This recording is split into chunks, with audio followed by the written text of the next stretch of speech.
And welcome back, everybody. Today's interview brought to you by Casa de Campo down in the Dominican Republic. It is the best golf resort in the Caribbean. And oh, by the way, one of the most beautiful resorts in the world. Check it out, casadecampo.com. We've been talking a lot about it on our show in previous weeks and excited about our next guest who knows all about Casa de Campo. Miguel Angel Jimenez is the #1 player right now on PGA Tour Champions with 2 victories, #1 in the Charles Schwab points list, and now getting ready for the first major championship of the season in Birmingham, Alabama at the Regent Tradition at Greystone.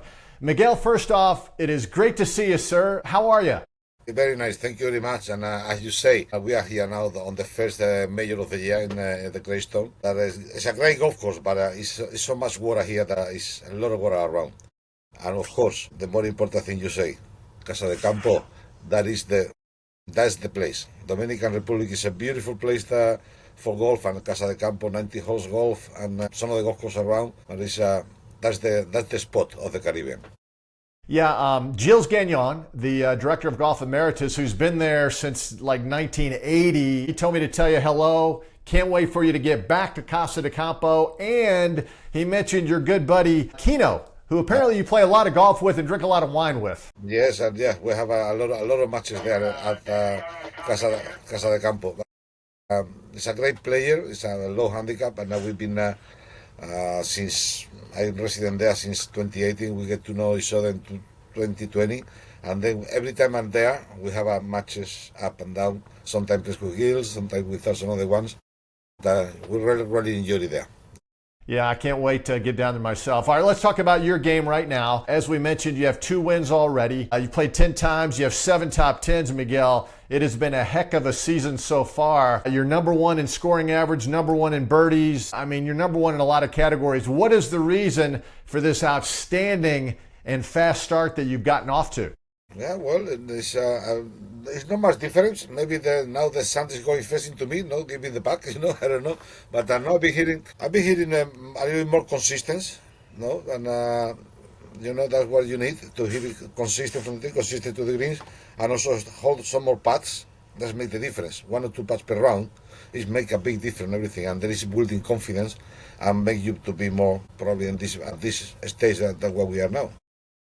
Yeah. Well, you are #1 in putting, by the way. Yeah, we should mention that. Birdies made, par 4 scoring average #1, and #1 in putting. So that all adds up to a lot of success. Hey, tell me this. You're 61 years old, and I still marvel at your golf swing because when you look back at when you were 30 or 40 or even 50, your swing hasn't changed much. How have you stayed so flexible? How's the swing maintain that beautiful tempo after all these years?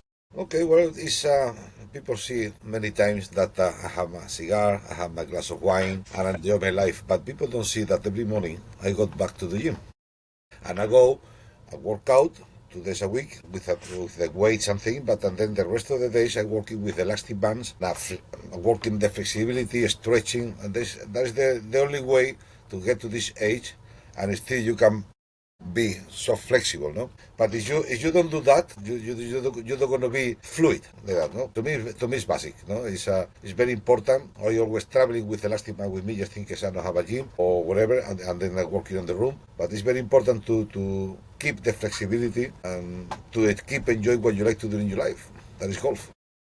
Well, and you've been playing all over the world for many, many years. I guess that was my next question and I talked to Bernhard Langer several weeks ago.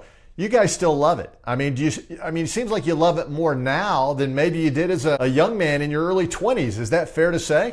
Well, when you're in your early 20s, golf, for example, you are not a chef, and then maybe you can do something different. But now we're 60 years old. If we don't play golf, what are we going to do? It's what we're doing all our life, And the only thing I want to do is play golf. I don't want to do fishing, I don't want to hunt, I don't want to go in the boat. I just want to play golf. I just love it. To me, it's a way of living. My wife playing golf, my son's playing golf, my brother's playing golf, my friends playing golf. What do you want to do? You don't want to do any other thing, to enjoy your life and enjoy the way you make your life go on, And then to me, competing and I still competitive at this stage. I want to keep that as long as possible. Then I'm going to keep working, as I said before. I'm going to keep doing my exercise. I'm going to keep doing my stretchings to see, and as far we can make birdies, I will be there.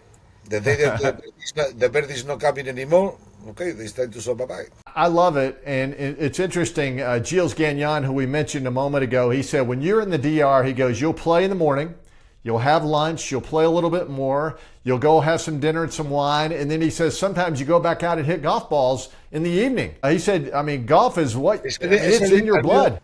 It's a little exaggerated. When I'm there, for example, last week, I've been there and we arrived Monday. I don't hit any shot till Wednesday. I have one day off, go to the beach and things. But the days we play golf in the morning, you warm up, hit some balls, play 18 holes, eat something, and go to the beach to see the sunset. That's the main thing what we're doing there. No, that is almost every day when we are in Dominican Republic. Wow. Hit the task with the ball, warm up, play 18 hole, eat something, beach. Wow, I love it. I love it. And I'm gonna big back cigar, you know. Yes, I'm gonna follow in your footsteps. Hey, talk about this week. Greystone Country Club. It's hosted this event for many, many years. I think when you won it, it might have been at Shoal Creek. 2018 here. Yeah, talk about this golf course because you got some par fives that I think are gettable. Do you feel good about things going into this week, the first major championship? Well, yes, no, the golf course is a great golf course, as I told you before. No, the only thing is a little bit too wet. It's been raining the last few days, raining a lot, and the balls roll nothing. You make it more backspin with the driver than with the wedge. The greens, they are magnificent as always, nice and fast, very nice condition the greens. But the rest of the golf course is a lot of water there. As you say, par fives, they are reachable when you hit a good drive. But you have always water here or water there on the par fives, you know, that you have to take care of those things, no? Obviously, you need to be below the hole to attack this golf course. It's very important because they are very fast and this kind of Bermuda always going with the hills, and then you need to be below the hole to have a more aggressive putts. That's the golf course to me. Yeah, that's the strategy. You got to be below the hole because you have those false fronts on many of those holes. Hey, tell me this: as you played in the Pro-Am and in the South, the Southeast, college football in particular is huge. Now, your kind of football is soccer. Yes. That you play in Spain, but are you familiar with the American football and how much people love it down here? No. I didn't follow. I saw some players this morning here when we are tee up for the Pro, but no, I didn't follow. So I cannot. Yeah, I got you. Hey, before I let you go, and again, you've had such an incredible career, and I know you're very proud of what you did on the Ryder Cup for many winning teams. Can you describe what it's going to be like when the Ryder Cup takes place in New York City this coming September at Bethpage Black? Some people are saying it may be the biggest golf event ever. And you think about the amount of people that will be there and the amount of people watching on television. Well, the Ryder Cup anyway is the biggest event of golf in the world. You have the majors, of course, and everything, but Ryder Cup is something special. It's bringing something more from inside, and it means a lot for everyone who play there. I think it's going to be very interesting. Obviously, it's going to be with amount of people. It's going to be, I don't know how they have to put a limit of the people, no? Anyway, but I think it's going to be very interesting. You're going to have the 24 best players in the world there, and that's going to be exciting as everyone, and we'll see. You know, who's going to win and who's going to get second? Because I always say the same thing. In golf, nobody loses. You win the Ryder Cup or you don't win the Ryder Cup. So you think? To me, the golf is the best exhibition of golf in the world. Wow. So you think that might be... The pressure the people have, you can feel the tension, you can feel shots. That is, wow, this guy looks like don't know how to hit a shot. And now something special coming, you know. This pressure and the tension you have and you feel in there, my head is going, I'm only thinking about it. Yeah. So you were more nervous at the Ryder Cup than any other tournament? Yes. That says a lot. That really does. That is, well, the thing is something is going up and down very quick here. Your knees on the first tee. I remember the first Ryder Cup I played, I hit the first shot in Brookline 1999, and then pairing with Paddy Harrington. Paddy said, "How come you're going to hit first?" No, he said, "Of course I'm going to hit first."